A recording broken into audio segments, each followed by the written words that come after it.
복된 성탄절을 맞이해서 높고 높은 보좌를 버리고 이 땅에 오신 우리 주님, 그 은혜와 사랑이 온 교회와 나라와 여러분이 가정 위에 충만하시길 기도하면서 주님의 어머니 마리아가 예수님을 잉태하고서 그가 부렸던 이 마리아 송가를 통하여 예수님의 은총이 무엇인가를 다시 되새기는 가운데서 오늘 말씀을 해보도록 하겠습니다. 1706년도 1월 17일 태어나서 1703년에 태어난 요한 웨슬레보다도 2년 3년 늦은 거의 동년배로서 미국의 유명한 벤자민 프랭클이라는 분이 있습니다. 이분은 미국 독립계의 한 사람으로서 유명한 과학자로서 피리침을 만들어냈고 외교관으로 프랑스 대사를 지나게 되었고 행정가로 많은 업적을 남긴 사람으로서 미국의 이 사람은 모르는 사람이 없고 미국을 아는 사람들은 다 알고 있는 사람입니다. 그래서 미국 사람들이 가장 큰 화폐 중 하나인 $100에 그 이름이 얼굴이 그려져 있을 만큼 그가 그 워싱턴보다도 26살이 위였기 때문에 워싱턴이 58살에 초대 대통령이 되어서 두 임기 8년에 마치고 했을 때는 그가 벌써 91살이 되었기 때문에 대통령으로서는 도저히 가능성이 없기 때문에 대통령 안 나왔을 뿐입니다. 그 뒤에 뒤를 이었던 2대 대통령 아담스나 3대 대통령 제퍼슨이나 4대 대통령 먼노에 못지않은 아주 대단한 인물입니다. 안타깝게도 그는 워싱턴 대통령이 58세의 대통령이 된 다음에 그 다음에 그가 일찍 돌아가셔서 대통령이 되지 못했지만 대통령이 버금가는 훌륭한 인물입니다. 근데 문제는 뭐냐면 이 사람이 그렇게 훌륭한데도 불구하고 그 앞섰던 사람과 다른 것은 너무 가난했다는 겁니다.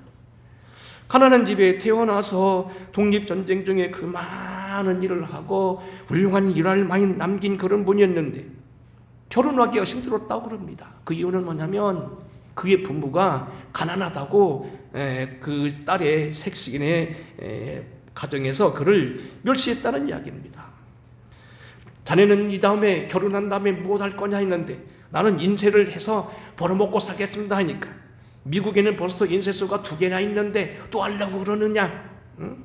그 벌이 별거 아닐 거라고 얘기해서 그래서 반대했다는 겁니다. 결국 그를 사랑하는 처녀는 그가 인물됨을 알고서 현재는 가난하지만 앞으로 많은 일을 할 수 있는 사람인 걸 알았고 그를 바로 대접했지만 그가 사랑한 처녀의 부모들은 그가 가난하다는 이유 때문에 현실을 바라보고 그의 진면목을 알지 못했다는 이야기입니다. 그런가 하면 우리가 이런 얘기는 많이 있습니다만 1850년 미국의 한 시골집에서 모성살이 하던 청년이 매를 맞고 주인에게 쫓겨납니다. 이유는 뭐냐면 그 가정에 딸을 좋아했다는 이유입니다. 그래서 그 사람은 매를 맞고 쫓겨났는데 30년 뒤에 한 신문에 대통령이 일이 났습니다만 스티븐 그로버 클리브랜드 바로 헛간에 새겨졌던 그 사람의 이름이었다는 이야기입니다. 만일 그가 30년 이후에 미국의 대통령으로서 2번 할 수 있는 22대, 24대 대통령을 2번 할 수 있는 인물인 줄 알았더라면 결코 그는 내버리지 않았을 거란 얘기입니다. 바로 우리 주님이 말구일간에 태어나셨지만은 그분이 어떠한 분이라는 걸 알았더라면 모든 사람들이 그를 경배하고 노래했을 텐데도 불구하고 주님을 찬양하지 아니하고 노래하지 아니했다는 얘기입니다.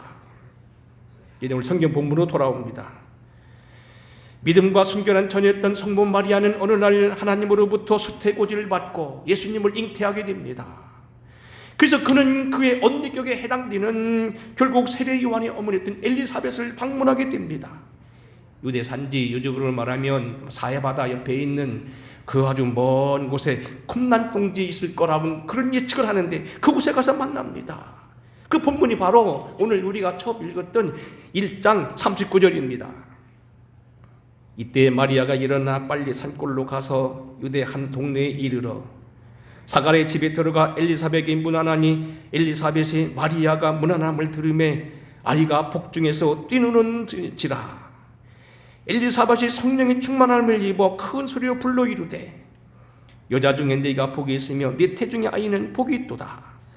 내 주 어머니가 내게 나오니 이 어찌 된 일인가. 보라 네 문안하는 소리가 내 귀에 들릴 때 아이가 내 복중에서 기쁨으로 뛰놀았도다. 주께서는 하신 말씀이 반드시 이루어지리라고 믿은 그 여자에게 복이 있도다. 예수님보다도 6개월 동안 먼저 아이를 가졌던 이 엘리사벳이 세례 요한조차도 뱃속에서 즐거워한다는 겁니다. 성령의 감동을 입으면서 이 아이는 보통 아이가 아니며 네가 복되다는 얘기입니다. 근데 오늘 우리가 공부할 말씀은 그 다음 얘기입니다. 그의 언니격인 엘리사벳이 기뻐했을 때에 성모 마리아 역시 하나님의 감동을 받고 대찬가를 부르는데, 그것이 오늘 본문 말씀 46절부터 55절까지 나오는 불과 9줄의 짤막한 귀절인데, 이곳에 바로 예수 그리스도가 누군가 하는 것을 잘 말해주겠다는 얘기입니다. 바로 우리 주님은 가난한 이 두 여인에게 하나는 세례 요한으로 하나는 예수님으로 탄생했지만은 그 노래 속에 있는 그 아름다운 찬가 속에 그분이 어떠함을 말해주며 역사상에 우리에게 어떻게 영향을 끼칠 것인가 하는 것을 말해주는 유명한 찬가라는 얘기입니다. 학자들의 손에 의해서 결국 맥니피카트 대송가라고 되어져 있는 본문 말씀 46절 이하에 있는 이 마리아의 송가를 통해서 마리아가 당신에게 가지고 있던 아이를 예언하는 말씀을 통해서 오늘 잉태하신 예수가 우리에게 어떤 분이신가 하는 걸 다시 한번 증거해 보겠습니다. 첫째로 오늘 본문의 말씀해 보게 되면 마리아는 이 유명한 찬송 맥니피카트 대송가를 통하여 주님이 온 세상에 큰 변화와 새로움으로 임할 거라는 것을 메시지합니다. 46절 읽어보겠습니다. 마리아가 가로되 내 영혼이 주를 찬양하며 내 마음이 하나님 내 구주를 기뻐하였으면 그의 요중에 비천함을 돌아보셨음이라. 보라 이제 우리는 만세의 나를 복있다 일컬으리로다. 능하신 이가 큰 일을 내게 행하셨으니 그 이름이 거룩하시며 긍휼하심이 두려운 자에게 대대에 이르는도다 그랬습니다. 지금 나를 가리켜서 가난한 자라, 아직 청혼한 여자로서 주님 정식 결혼하지 아니하고서 아이를 가졌다 해서 많은 사람들이 수군거리지만 만세에 이르러 나를 복되다 할 것이다. 지금은 내게는 불륜이요 내게는 돌팔매를 당할 사형에 해당되는 그러한 불행한 일이요 두려워할 일이요 죽을 일이지만 후대에 많은 사람들은 나를 복되다 할 것이다. 특별히 50절 말씀에 보면 거기 이렇게 말하고 있습니다. 긍휼하심을 두려워하는 자에게 대대에 이르는도다. 두려워한 자들, 소위 약한 이들.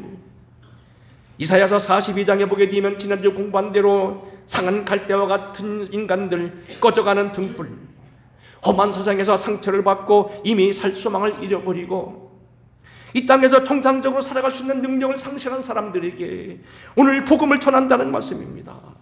이 두려워하는 사람들이 위로를 받을 것이며 그들에게 대대의 능력이 임할 거라는 얘기입니다. 이미 죽어서 나흘이나 되어 썩어 냄새가 나던 나사로를 일으켜내신 주님입니다. 이미 죽어 상에 실려가는 나인성 과부를 그를 붙들어 일으켜 세움으로 인하여서 많은 사람들에게 생애의 소망을 심어줬던 주님이란 얘기입니다. 도덕의 모든 상념을 잃어버리고 슬픔의 현장 속에서 간음의 결국 고통을 안고 죽어가게 되었던 막달라 마리아에게 주님 앞에서 가장 사랑받는 여인으로 등극시켰던 그런 하나님의 사랑이 이 땅에 임하게 되었다는 얘기입니다. 문제는 이 세상에서 우리가 두려워하지 않을 사람이 누가 있냐는 겁니다. 우리는 지난 3년간 눈에도 보이지 않는 그 코로나라고 하는 조그마한 병균 때문에 얼마나 많은 사람들이 두렵고 떨었습니까? 이제 미국에서도 고향을 방문할 수 있는 그러한 축복의 문이 열렸고 우리 또한 각 전 세계에 다시 나갈 수 있는 그런 축복들이 열렸습니다만 우리는 불과 며칠 전까지만 하더라도 여행하기를 두려워했고 얼마나 겁내고 온통 두려움과 스트레스요 서로 책임을 전가하면서 살았느냐 그런 얘기입니다.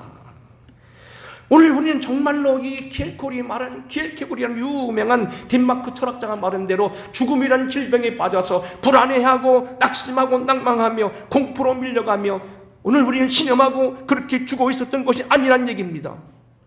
그런데 그런 사람들에게 하나님 큰 일을 행하신다는 겁니다. 오늘 우리는 그의 거룩함을 힘입고 그의 긍휼을 힘입고 믿음을 살길 원하는 사람들에게 얼마든지 위로해 주셔서 그들의 평생까지 끝까지 지키신다는 얘기입니다.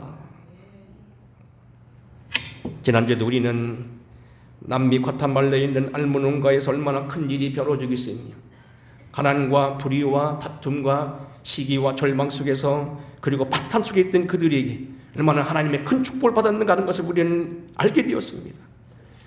120년 전 오늘 우리나라에 처음에 기독교가 들어왔을 때 우리가 얼마나 큰 동토의 땅이었으며 흑암과 질병과 어둠 속에서 신음하고 있었는가. 잘못된 배습과 패망의 많은 소속에서 어떻게 어려움 당해나가는 걸 우리는 들었다는 얘기입니다. 하지만 오늘 이 주의 복음이 임하는 곳, 기독교가 임하는 곳마다 새로운 인권이 일어났고 물권이 일어났고 영권이 일어났습니다. 소위 역사가들이나 선교신학자들이 인정하는 신학 전문 용어는 복음의 서진화 현상입니다. 기독교가 서쪽으로 가는 곳마다 모든 나라의 문명과 그 나라의 모든 문물이 다시 다 일어났다는 것은 누구나 인정하는 것입니다. 우연의 일치라고도 말할 수 있겠습니다만 이와 같은 복음의 서진화 현상, 복음이 가는 나라마다 그 나라가 세계를 지배하는 나라가 되었고 그 나라가 부강한 나라가 되었고 그 나라가 상식이 통하는 나라가 되었다는 겁니다. 뭐 저희만 봐도 그렇습니다. 제가 그전에 초등학교 다닐 때에 누가 그러더라고요. 덴마크나 네덜란드에 가게 되면 카메라를 잊어버리면 카메라를 주워가지 아니냐고 벤치에다 올려놓고 나무다 걸어놓는다고 해서 그런 나라도 있는가 했는데 요즘에 우리나라가 그렇습니다. 여러분 오늘 우리는요 옛날 저희 고등학교 중학교 때 뭡니까? 열차를 타고 통학을 했는데요. 표근 차량소에 탔다고 해가지고 차장들이 얼마나 뒤지고 때로는 뭐 의자 밑으로 들어가서 하면 말았나 몰라요. 근데 지금은요 서울 다녀도요 한 번도 차표 검사 안 씁니다.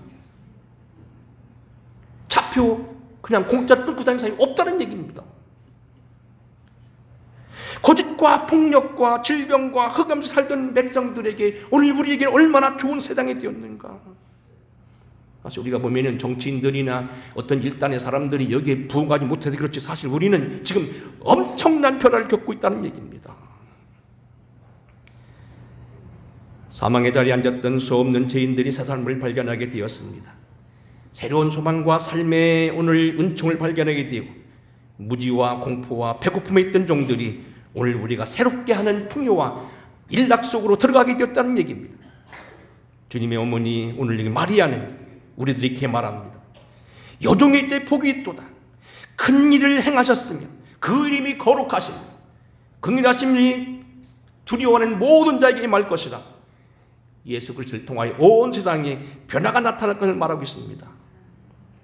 두 번째로 51절 53절에 보게 되면 공평과 정의로 세상을 다스릴 것을 말씀하고 계십니다. 그의 팔로 힘을 보이사 마음의 생각에 교만한 자들을 흩으셨고 권세 있는 자를 그 위에서 내리치셨으며 비천한 자를 높이셨고 줄이는 자를 좋은 곳으로 배부르셨으므로 부자를 빈손으로 보내셨도다. 그리스도의 복음이 임하는 곳마다 공평이 심어졌다는 얘기입니다. 정의가 심어졌다는 얘기입니다. 참 자유가 그들에게 임했다는 얘기입니다. 사람들이 전에 행하던 대로 눈에 보이던 대로 전통이라는 이름으로 악습을 행하거나 자기 욕심대로 행하거나 자기 힘으로 행동하지 않게 되었다는 얘기입니다.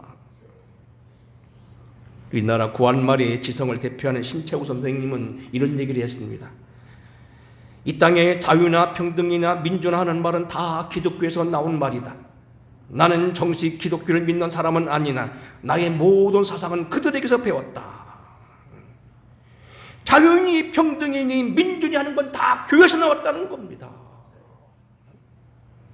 이 땅에 민주주의 심어갔고 이 땅에 모든 걸 심어갔던 거 예수 그리스도 안에서 이루어졌다는 얘기입니다. 당대 최고의 지성했던 이광수 씨는 1917년 7월호에 보면 청춘 제11호지에서 기독교의 공광, 물론 이광수 씨는 뒤에 조금 이 나라가 망하는 모습을 보고 너무 실망해서 또 뭐 고통도 했다고는 얘기 들었습니다만 그는 객관적으로 이렇게 말했습니다. 8가지 얘기합니다. 신문명의 소강, 도덕의 진영, 사랑, 정의, 자유, 책임, 참, 순결 등 높은 이상을 제시했다는 겁니다.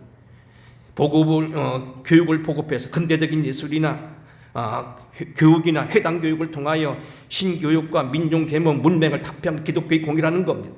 네 번째는 여성의 지위 향상입니다. 다섯 번째는 좋은 패습을 시작하는 겁니다. 여섯 번째는 한글의 보급이고, 일곱 번째는 참된 사상을 자극했고, 여덟 번째는 개성의 자극과 개인의식을 심어줬다는 겁니다. 연세대 총장했던 백낙준 박사는 그분은 10가지로 보고하고 있습니다. 종교개혁 이후의 민중문화 향상, 교육과 의료기관, 세 번째는 유치원 운동, 청년의 종교적 수양과 사회적 회합을 통한 새로운 도덕운동, 기독교인 농촌운동, 주일학교 운동, 교육학교 운동을 통해서 야학과 청년인을 통해서 문명이 건설되고 넓은 지식이 보급됐다는 겁니다. 지금 사실 설명을 못해서 그렇습니다. 일곱 번째는 기독교의 출판사, 여덟 번째는 민주적인 교회 조직과 정치 제도를 통한 대의민주주의의 훈련, 아홉 번째는 사회개량 훈련, 열 번째는 국제적인 외국 연락. 우리나라에서 이루어진 사건들이 외국에서 철저히 차단된 것을 교회를 통하여 외국에 나아가서 이민족이 자유를 원하고 있고, 이민족이 독립을 원하고 있고, 이민족은 결코 일제에서 마수에서 제압을 당할 백성이 아니라는 것을 교회가 알려줬다는 겁니다. 우리 구태여 이것을 많은 시간을 들여서 설명할 필요는 없습니다만, 사회복지학에서도 최초의 조직적인 구원단체인 영국의 구비는 교회에서 시작한 것입니다. 우리가 요즘 잠언서를 공부해 왔습니다만, 잠언서의 많은 규절을 보게 되면 수십 규절이 가난한 사람에 대해서 이야기하며, 사망으로 끌려가고 어려움 당한 사람들을 모른 척하는 것은 사람을 속일 수는 있지만 하나님을 속일 수 없다고 말하며, 하나님이 그에게 갚으실 거라고 말하면서 간접적으로 우리에게 강력한 구제를 명하고 있다는 사실을 우리는 기억해야 될 것입니다. 아무쪼록 우리는 그의 팔로 힘을 보이시사 마음의 생각에 교만한 자를 흩으시고, 권세 있는 자들을 그 위에서 내리치셨으며, 비천한 자를 높이시고 줄이는 자들을 배불리시고 부자를 빈손으로 보냈다. 결코 이것을 꼭 무슨 폭력주의 해석할 것이 아니고, 이 땅에 공평을 가져오고 가난한 사람들을 부하게 하며 부한 사람을 때리는 자격을 자중하면서 믿음으로 베푸는 도를 가리키는 것이 그리스도의 교훈이었다는 얘기입니다. 끝으로 한 말씀 드린다면, 그의 도우심과 긍휼이 임하셨다는 얘기입니다. 54절입니다. 그종 이스라엘 조사 긍휼히 여기시고 기억하시되 우리 조상에게 말씀하신 것 같이 아브라함과 그 자손에게 영원히 하시리로다 그랬습니다. 그 종 이스라엘 도우시고 긍휼히 여기시고 기억하셨다. 여러분, 우리가 알다시피 이스라엘 백성들은 꼭 육신적인 이스라엘만을 말하는 게 아니고 아브라함의 길을 따라가며 믿음으로 살아가는 모든 사람들, 아브라함의 후손들, 믿음을 고백하는 사람들이라고 로마서는 여러 군데 말하고 있습니다. 문제는 믿음을 영접하고 은혜로 받아들이는 사람들을 도우시고 긍휼히 여기신다는 겁니다. 불쌍히 여긴다는 겁니다. 저도 이제 감히 우리 어른들 앞에서 나이 먹었다 하지 않지만, 이제 70을 저도 내일 모레 바라보면서 가만히 보면 그렇습니다. 사람에게 제일 필요한 게 뭘까? 하나님 앞에서 인간을 살아가면서 제일 필요한 게 뭘까? 하나님의 긍휼이라는 겁니다. 우리가 저지른 악이나 우리가 저질러왔던 남은 세월들이 그대로 판단받으면 어쩌면 우린 10번도 더 지옥을 갈 수 있을 거라고 생각하는데, 우리를 하나님이 용서하여 주시고 천국 가게 하셨다는 얘기입니다. 우리의 어리석음이나 무능함, 무책임한 게으름, 때로는 어떤 핑계하는 것, 책임을 전가하는 모든 악한 것을 생각한다면 우리는 얼마든지 악인이나 칭할 수 있지만, 주님은 우리를 악인이라 하지 않고 의인으로 봐주신다는 겁니다. 상한 걸 뛸 꺾지 아니하시고 꺼져가는 등불을 끄지 아니하신다는 그 말씀 그대로이십니다. 시편 91편에 보게 되면 그가 너를 그의 깃으로 덮으시리니 네가 그 날개 아래 피하리로다. 그의 진실함은 방패와 손방패가 되시나니 너는 밤에 찾아오는 공포와 낮에 날아드는 화살과 어두울 때 뻗이는 전염병과 밝을 때 닥쳐오는 재앙을 두려워하지 아니하리로다 말하며, 1000명이 내 왼쪽에서 10,000명이 내 오른쪽에서 엎드러지나 이 재앙에 네게 가까이 하지 못하리라고 얘기합니다. 우리는 오늘 여기 우리의 육신, 우리의 연약함 속에서 코로나에 노출되고 많은 질병에 노출되어서 벌써 죽었어야 됐는데, 하나님 우리를 불쌍히 여겨주시고 피난처가 되어주시고 우리를 올무에서 건져주시며 불쌍히 여기셨다는 얘기입니다. 우리의 연약함, 사악함 때문에 멸망 속에서 우리는 때로는 하나님을 저주하며 죽을 수밖에 없는 우리 인간들이지만 걸어가신 주 예수 그리스도의 이름으로 아들까지 내어주신 그분이 우리를 긍휼히 여겨주시고 오늘도 품어주시고 우리를 제자라, 우리를 성도라 기억하여 주시고 넉넉히 그 나라에 들어가게 하신다는 이야기입니다. 말씀을 마쳐 감사함까지 유의할 단어는 있습니다. 55절입니다. 우리 조상에게 말씀하신 것과 같이 아브라함과 그 조선에게 영원히 하시리로다.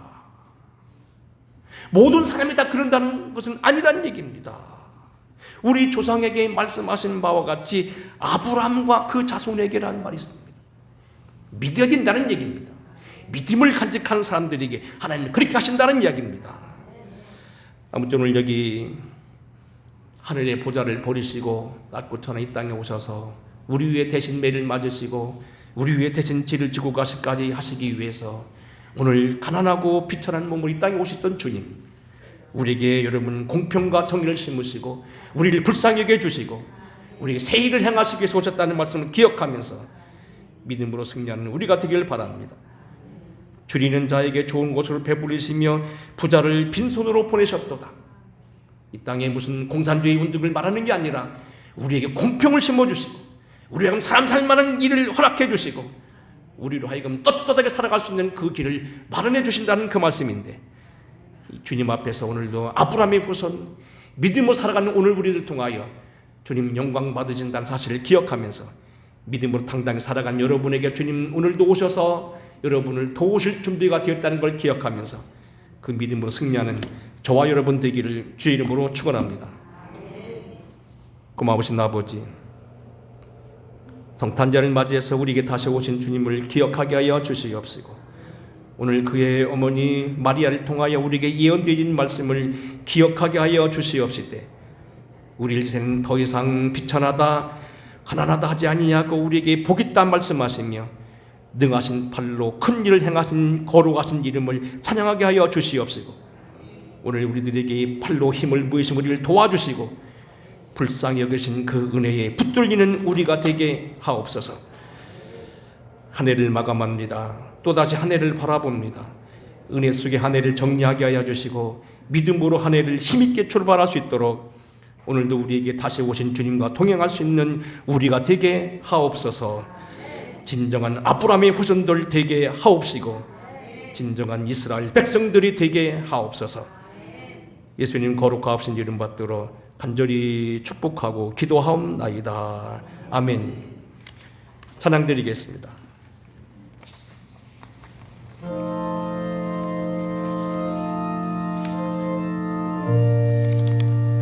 1절 4절만 하겠습니다.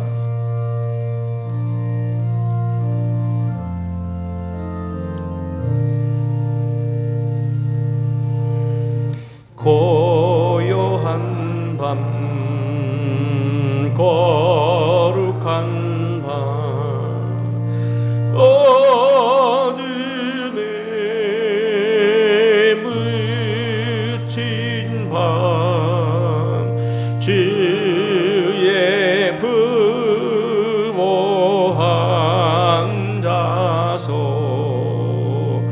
감사 기도 드릴 때 하기 절로 잔다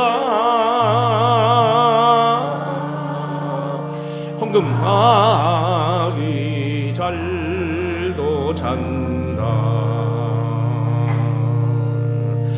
고요한 밤 거룩한 밤 예수 나신 밤 그의 얼굴 광채가 세상